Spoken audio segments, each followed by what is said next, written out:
साथियों, अभी अपन local bank officer जो कि यूको बैंक ने नोटिफिकेशन जारी किया है उसका नोटिफिकेशन पढ़ेंगे। मैं एक बार पहले पढ़ चुका हूँ ताकि आपको ज़्यादा वेट ना करना पड़े और जो भी महत्वपूर्ण जानकारी है पहुँच सके आपके पास। तो इसमें जो ऑनलाइन एप्लीकेशन जो शुरू होगा वो यानी कि आज 16 जनवरी 2025 से शुरू हो चुका है और ये चलेगा 5 फरवरी 2025 तक। फिर आगे जो महत्वपूर्ण बात थी, इम्पोर्टेंट बात थी, तो डिटेल वैकेंसीज है इसमें दिया हुआ कि कौन से स्टेट का है। तो आप अपने हिसाब से देख लीजिए, गुजरात में है वैकेंसी। लेकिन इसमें एक और है कि मैंडेटरी लैंग्वेज, ठीक है, मतलब कि जो भी आप स्टेट में अप्लाई कर रहे हैं वहाँ का आपको जो लैंग्वेज है, लोकल लैंग्वेज आपको आना चाहिए। फिर उसके बाद वैकेंसी दे रखा है नंबर वाइज, तो आप देख लीजिए टोटल मतलब वैकेंसीज है 250। ठीक, उसके बाद ये दे रखा है कि आप केवल एक ही स्टेट के लिए अप्लाई कर सकते हैं। यानी कि आप ऐसा नहीं कि आप गुजरात के लिए भी अप्लाई कर दिए और केरला के लिए भी अप्लाई कर दिए। आपको एक ही कोई स्टेट के लिए अप्लाई करना होगा, नहीं तो आप मतलब आपका एप्लीकेशन रिजेक्ट हो जाएगा। उसके बाद बोल रहा है कि लैंग्वेज में आपको रीडिंग, राइटिंग और स्पीकिंग आनी चाहिए, लोकल लैंग्वेज को के बारे में बोल रखा है।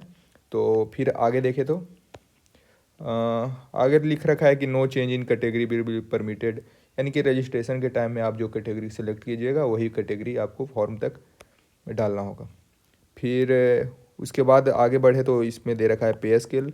तो पे स्केल होगा 48,000 से 85,000 के बीच में। फिर उसके बाद क्राइटेरिया दे रखा है, एलिजिबिलिटी क्राइटेरिया, उसमें वही सिटीजनशिप वगैरह का दे रखा है, इंडियन होना है या फिर वो या नेपाल का सब्जेक्ट हो। खैर उसके बाद आपको देखना है जो कि इम्पोर्टेंट है, उसमें है कि मिनिमम एज आपका 20 ईयर होना चाहिए और मैक्सिमम 30 ईयर्स।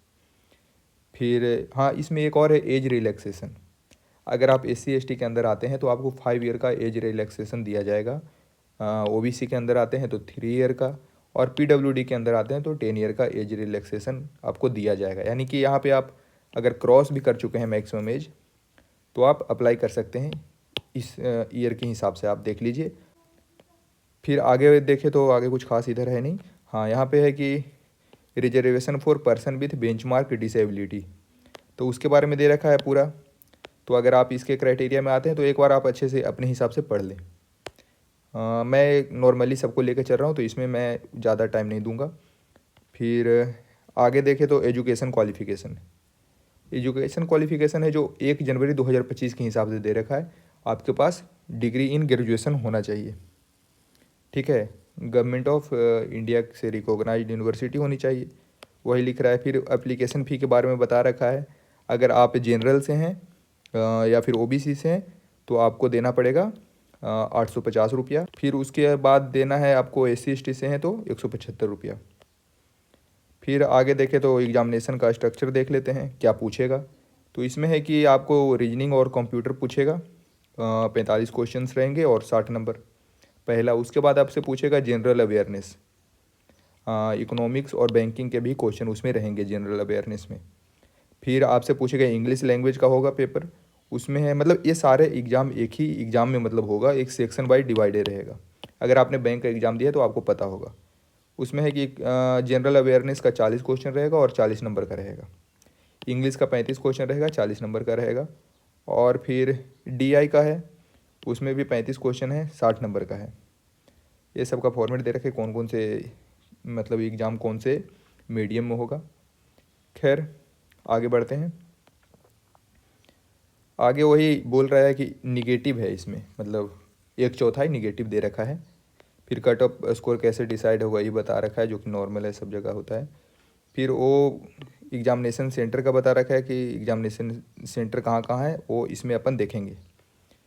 फिर उसके बाद बता रखा है कि अगर प्री एग्जामिनेशन ट्रेनिंग आप चाहते हैं, अगर आप SC ST या फिर OBC हैं तो आपको एग्जामिनेशन के पहले एक एग्ज़ाम दे सकते हैं, मतलब प्रैक्टिस के तौर पर।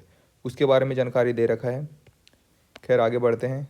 वो आइडेंटिटी वेरिफिकेशन, ये एग्जामिनेशन सेंटर के लिए है। अब जाते हैं तो वहाँ पे क्या होगा क्या नहीं होगा, जैसे कि आइरिस स्कैन होगा, बायोमेट्रिक होगा, डॉक्यूमेंट क्या क्या ले जाना है एग्जामिनेशन हॉल में जाने के बाद की बात है, अभी फॉर्म में कोई उसका। आगे देखें तो फिर यहाँ पे पर्सनल इंटरव्यू, वही सब एग्जामिनेशन के बाद की बात है।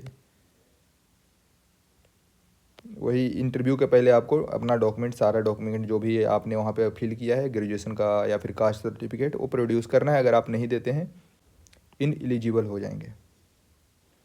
ठीक है। फिर उसके बाद वही चीज़ लिख रखा है इसमें, वो कैसे अप्लाई करते हैं। उसके बाद लिख रखा है कि कैसे अप्लाई करना है।